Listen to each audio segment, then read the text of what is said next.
I watched pretty much every single one of Caitlin's games early on because I am a fan. I do like good basketball. And of course, I wanted to see how she would do. Coming out of college and going into the WNBA, we as WNBA players were having basketball conversations. And everybody just took it to another place where we were attacking them as people. In the most unexpected way, Sue Bird revealed the WNBA's covert strategy to eliminate Caitlin Clark from the beginning. No, this wasn't some oops, bad calls happen scenario. Rather, it was a full-fledged, pre-planned circus with technical fouls, racial undertones, and obvious targeting. Clark wasn't destined to endure this mess. Rather, it was a tactic devised by those who couldn't handle her stealing the spotlight. Don't.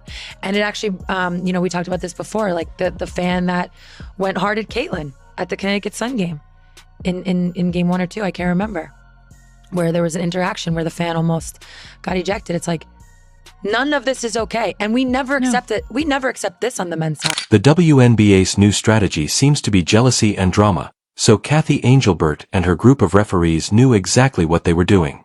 Why support a rising star when you can throw her under the bus for a little extra controversy and ticket sales? Thanks to Sue, the dirty laundry is out, but it doesn't look good. Why is it acceptable in our league? Why is it welcome to mainstream sports? Why is it okay in our league? Why is it, welcome to mainstream sport? Don't worry, Sue didn't reveal the WNBA out of a sincere desire to I feel bad for Caitlin Clark. Let's face it, it was a glorious unintentional error, but who's complaining? We have the juicy details we always suspected were simmering beneath the surface, and now everything makes sense, especially in light of Bird's recent, not-so-subtle remarks that, let's be honest, have done nothing but cast doubt on her record-breaking rookie season. You know, the one in which she practically set the league on fire with stats that most players could have imagined. I knew it was coming. This wasn't a surprise. And not just the comments that the commissioner made a few weeks ago where she basically implied that the racial tension is good for business and invoking magic. However, Sue chose to dismiss that on her podcast, calling the league's success a team effort. Sure, Sue, teamwork makes the dream work, and all that. But come on, don't act like Clark didn't just put the WNBA on the radar for a whole new wave of fans. Television ratings, high attendance figures.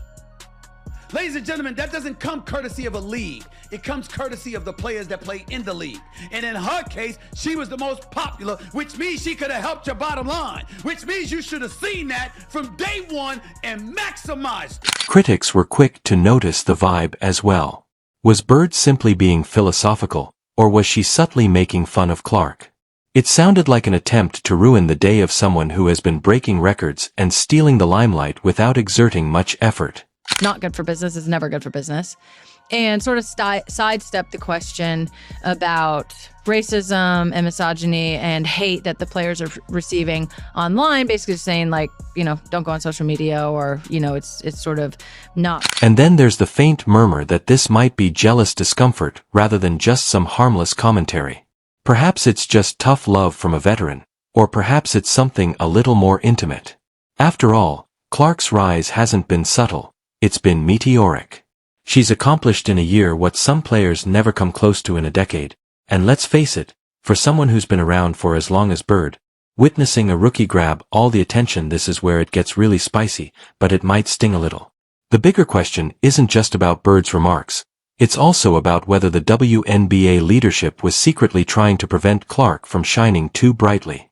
This could be a conspiracy theory, but let's talk about facts like the fact that Caitlin Clark, a once-in-a-generation rookie, received the news of her Rookie of the Year award over the phone during practice. Obviously, not every, they're humans, looking at technology.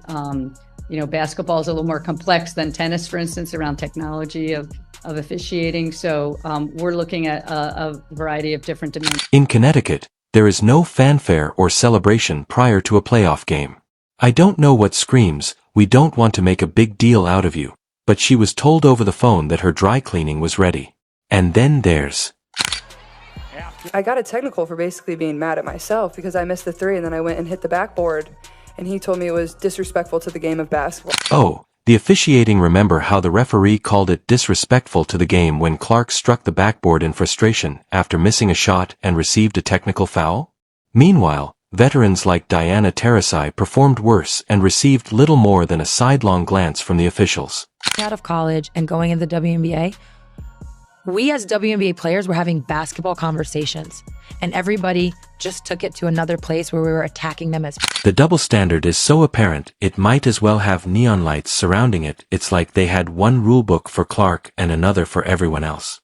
And that's, again, where that petty and jealousy. The signs keep stacking up, and they present a picture that's not just problematic, it's infuriating. Was the WNBA trying to keep Clark in check, scared her rapid rise might eclipse their carefully crafted narrative of collective growth? If so, that's a move as perplexing as it is self-defeating. Clark's not a threat to the league. She's its biggest asset. She's drawing in new fans, increasing ticket sales, boosting TV ratings, all the things the league desperately needs, but instead of celebrating her, it seems like they're hesitant, almost scared to let her shine too brightly. And that's again where that petty and jealousy lives. Here's the kicker, though: Caitlin Clark isn't just part of the WNBA's story, she is the story. Without her, the league wouldn't have seen the surge of excitement it's enjoying now. So while the leadership might think they're protecting the brand, what they're really doing is shooting themselves in the foot. The players are the brand. Without them, there's no league, no audience, no future. The subdued Rookie of the Year announcement, the questionable officiating, Birds' dismissive comments, it all adds up to a message that's as plain as it is frustrating. Slow down, Caitlin, don't rock the boat. But here's the fact they need to face: Caitlin Clark doesn't just rock the boat, she is the boat. She's carrying the league to new heights, whether they like it or not, and if they don't figure out how to accept that, they're the ones who will end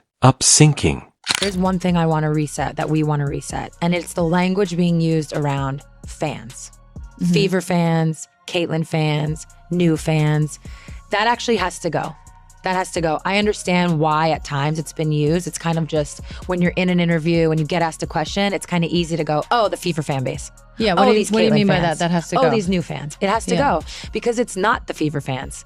It's not. Kathy Engelbert, the WNBA's commissioner, really knows how to stir the pot, and not in a good way. Her leadership style is like that one awkward relative who always says something cringeworthy at family gatherings. Case in point, her obsession with rivalries as the league's golden ticket to relevance, with the most glaring and disastrous example being how she framed Caitlin Clark and Angel Reese as the next big thing in basketball rivalries. Think Magic Johnson versus Larry Bird, but make it unnecessarily racial. When you have that, you have a lot of attention on you. There's no more apathy. Everybody cares. It is a little that Bird Magic moment, if you recall, from 1979 when those two rookies came in from a big college rival. Yep, during a CNBC Power Lunch interview, Engelbert boldly pointed out that Clark is white, Reese is black, and hey, doesn't that make sports exciting? If her goal was nostalgia, she hit the wrong nerve. What she got instead was a storm of backlash for exploiting racial dynamics as a marketing gimmick. Let's break this down. Engelbert's attempt to drum up excitement didn't just fall flat. It exploded. Fans and analysts immediately called her out for being tone deaf, accusing her of reducing two incredibly talented players to their skin colors instead of celebrating their skill. And here's the kicker, both Clark and Reese have faced disgusting racist attacks online and at games. And so we have that moment with these two. But the one thing I know about sports, you need rivalry. That's what makes people watch. They want to watch games of consequence between rivals. They don't want everybody being nice to one another. It's a balance, but certainly from a marketing dollars, but corporate partners are stepping up to endorse these players much more so than they were 5 years. Didn't Labor thought to address that? Of course not. Instead, she practically tossed gasoline on the flames, making the situation worse for both players, because nothing screams progressive leadership like utilizing racial conflict as a selling point. Correct criticism arrived on their podcast a little more quickly than a Clark three-pointer. Megan Rapinoe and Sue Bird didn't hold back when accusing Angel Burt of putting flashy marketing ahead of player safety and mental health. Rapinoe essentially claimed that racial conflict is beneficial for business, which summed up what everyone was already thinking. Bird also spoke up, pointing out that the leadership appears more concerned with making headlines than addressing actual problems, such as the hostile surroundings that players deal with on a daily basis. You know, the type of stuff that really matters. The WNBA in the league office and in Kathy's role specifically is basically to protect and shepherd the league, both from a business perspective, from a player welfare perspective, from a health and safety perspective, and from a growth and investment perspective. And this is where I feel like she's failed. Not to mention, when challenged about players encountering hate speech and toxic rhetoric, Engelbert's smart reply was to advise them to avoid social media. It's a move so out of touch that it might double as a joke. Players deal with bigotry and misogyny on a regular basis, and Labor's response is essentially, have you tried logging off?